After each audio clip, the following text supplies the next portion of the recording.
Assalamualaikum warahmatullahi wabarakatuh. Anak-anakku kelas 2 SD Jati Sono 1 yang Pak Guru sayangi, Pak Guru banggakan. Puji syukur kehadirat Allah, pada kesempatan kali ini kita dapat melanjutkan kegiatan belajar mengajar walaupun tidak secara tatap muka, namun semangat belajar tetap harus kita tingkatkan. Anak-anakku, pada kesempatan kali ini Pak Guru akan menyampaikan materi untuk mata pelajaran Pendidikan Agama Islam dan Budi Pekerti kelas 2. Kita akan memasuki pada pelajaran yang pertama, yakni materi tentang Nabi Muhammad SAW, teladanku. Sebelum kita mulai materi pelajaran, kita berdoa bersama-sama. Anak-anak bisa mengikuti doa yang Pak Guru bacakan. Bismillahirrahmanirrahim. Rabbi zidni ilman nafi'a warzuqni fahman wasi'a.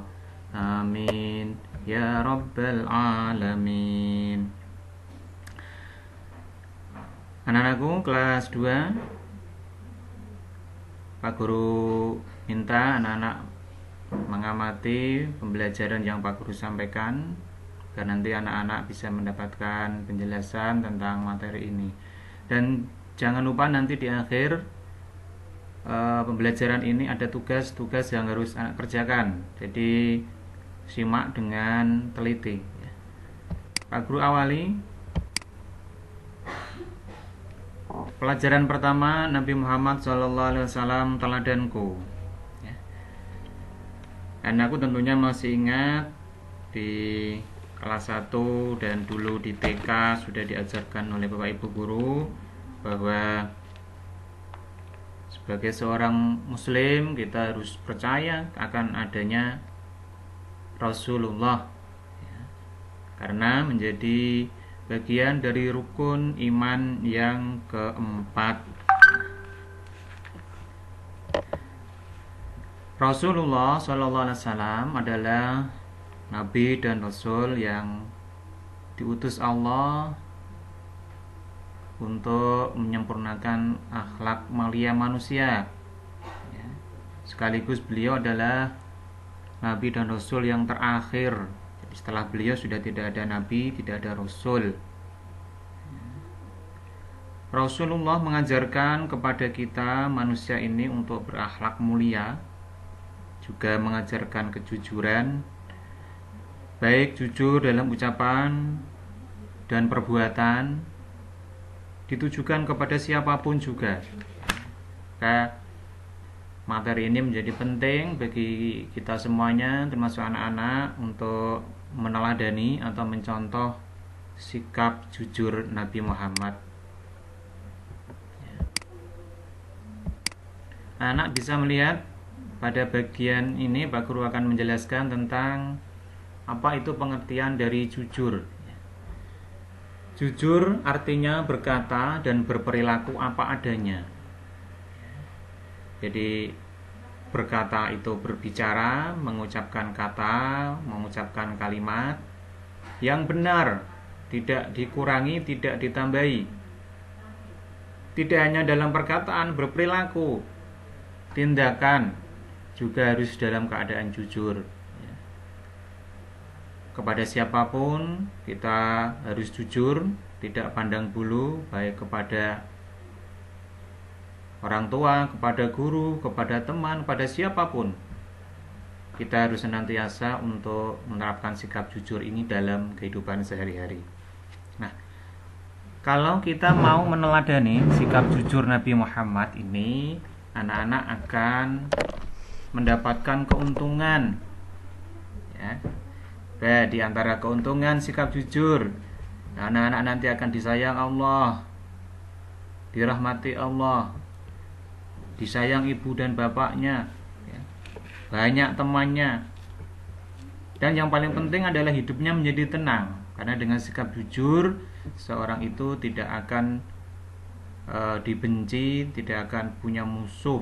Sebaliknya, hidupnya akan tenang. Lalu kebalikan dari sikap jujur itu adalah dusta atau bohong. Bohong, kalau orang Jawa mengatakan ngapusi.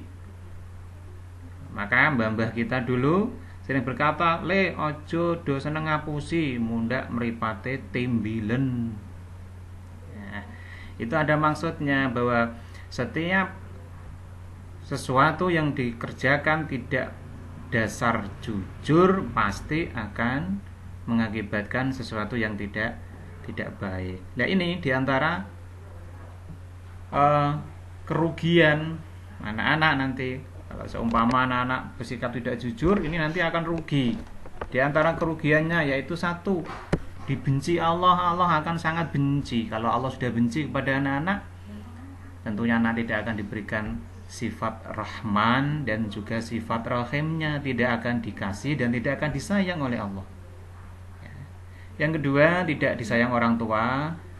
Tentu orang tua kita akan jengkel, akan marah, ya, tidak akan berbuat baik kepada kita, tidak akan memberikan apa yang kita inginkan kalau kita tidak selalu berusaha jujur. Demikian juga teman-teman tidak akan banyak. Karena apa?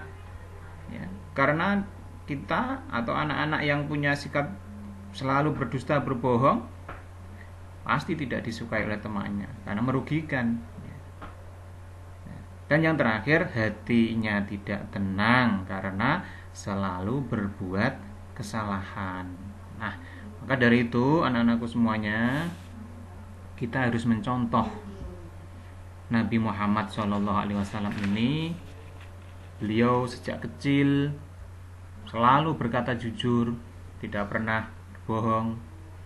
Juga beliau sejak kecil punya sifat yang dapat dipercaya, ya, mendapatkan julukan Al-Amin karena kejujuran dan bisa dipercayanya itu. Maka dari itu anak-anak, mari semuanya untuk belajar dalam kehidupan sehari-hari ini untuk menerapkan sikap jujur, ya, agar kita dapat memperoleh keuntungan dari sikap jujur seperti yang Pak Guru jelaskan tadi. Nah, ini pendahuluan dari Pak Guru, karena kalau terlalu lama nanti juga akan mendatangkan kejenuhan bagi anak-anak, ya, juga akan cukup untuk menguras kuota. Maka ini pendahuluan dari Pak Guru. Anak-anak nanti bisa membaca lagi materinya di buku anak-anak.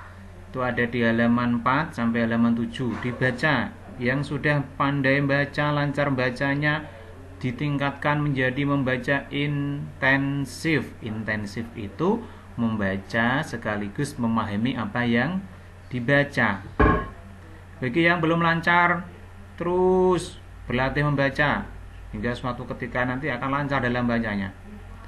Yang belum lancar bahkan belum bisa membaca, berulang-ulang terus mengeja, ya, menggabungkan huruf, menggabungkan kata sedikit demi sedikit. Insya Allah atas kesungguhan anak-anak nanti tidak lama bisa membaca dengan baik. Nah, tugas Pak Guru, anak-anak silahkan di halaman 6 ada tugas mandiri, di halaman 7 ada tugas mandiri, dikerjakan secara mandiri, boleh dibantu oleh bapak, ibu, kakak, saudaranya, tapi yang menulis anak-anak sendiri. Lalu jawabannya di mana? Jawabannya yang pertama boleh ditulis di buku LKS atau buku referensi yang sudah anak-anak dapatkan. Tapi tidak hanya di situ. Setelah selesai, salin jawaban tersebut pada buku tulis yang khusus untuk mengerjakan tugas-tugas PAI. Jadi anak-anak harus punya buku tulis khusus untuk mengerjakan tugas PAI, juga buku tulis khusus untuk mengerjakan soal tema dari Bu Guru kelas. Nah, demikian dari penjelasan Pak Guru, mudah-mudahan meskipun singkat anak-anak bisa mengambil hikmah dari materi ini. Harapannya Pak Guru anak-anak selalu dalam keadaan sehat, sambil berdoa kepada Allah mudah-mudahan wabah pandemi COVID-19 ini segera berakhir dan kita dapat melaksanakan kegiatan belajar mengajar secara tatap muka. Kita tutup dengan baca hamdalah bersama-sama. Alhamdulillahirabbil alamin. Wassalamualaikum warahmatullahi wabarakatuh.